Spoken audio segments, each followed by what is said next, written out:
नमस्कार और आप देख रहे हैं न्यूज गंगा और मैं हूं निशा भारद्वाज। बिहार की सियासत में इन दिनों उबाल है।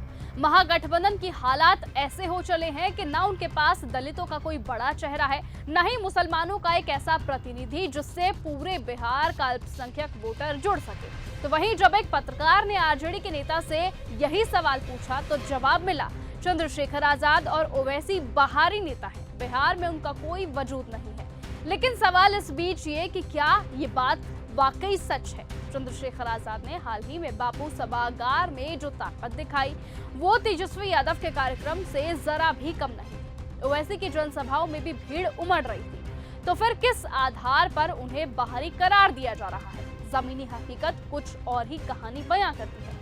बिहार का मुस्लिम वोटर सवाल कर रहा है कि एम वाई समीकरण में एम हमेशा जमीन पर क्यों और वाई सत्ता के आसमान पर क्यों? क्या अब मुसलमानों को भी कोई मजबूत राजनीतिक विकल्प नहीं मिलना चाहिए?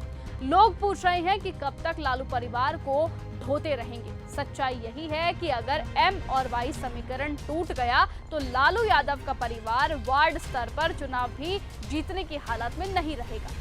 ऐसे में अब ये चर्चा तेज हो गई है कि क्या बिहार की राजनीति एक बड़े बदलाव की ओर बढ़ रही है? क्या चंद्रशेखर आजाद और असदुद्दीन ओवैसी कोई नया मोर्चा बना सकते हैं? क्या दलित मुस्लिम समीकरण अब महागठबंधन से अलग होकर एक नए गठजोड़ की शक्ल लेने वाला है? जमीनी समर्थन और जनमानस का रुझान ये बताता है कि अगर ये दोनों नेता साथ आते हैं तो बिहार की राजनीति में तीसरे मोर्चे की एक नई शक्तिशाली लकीर खींच सकती है।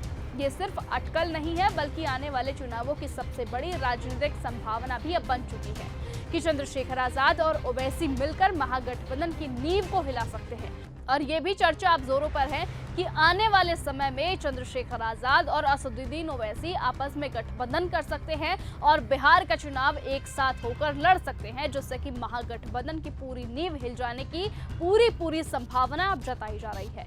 लेकिन फिलहाल इन सभी अटकलों पर कौन विराम लगाता है ये आने वाला वक्त बताएगा। और क्या सचमुच चंद्रशेखर आजाद और असदुद्दीन ओवैसी एक साथ गठबंधन करेंगे, ये बिहार के आने वाले चुनावों में ही पता चलेगा, जो कि इसी साल अक्टूबर या नवंबर में होने वाले हैं। लेकिन फिलहाल आज की इस खबर में सिर्फ इतना ही। देश और दुनिया की तमाम बाकी खबरों से ऐसे ही जुड़े रहने के लिए आप बने रहिए और ऐसे ही देखते रहिए न्यूज गंगा। साथ ही कमेंट सेक्शन में लिखना ना भूलें कि आप क्या चाहते हैं, चंद्रशेखर आजाद और असदुद्दीन ओवैसी एक साथ आए या फिर नहीं। अपनी राय कमेंट में जरूर लिखें।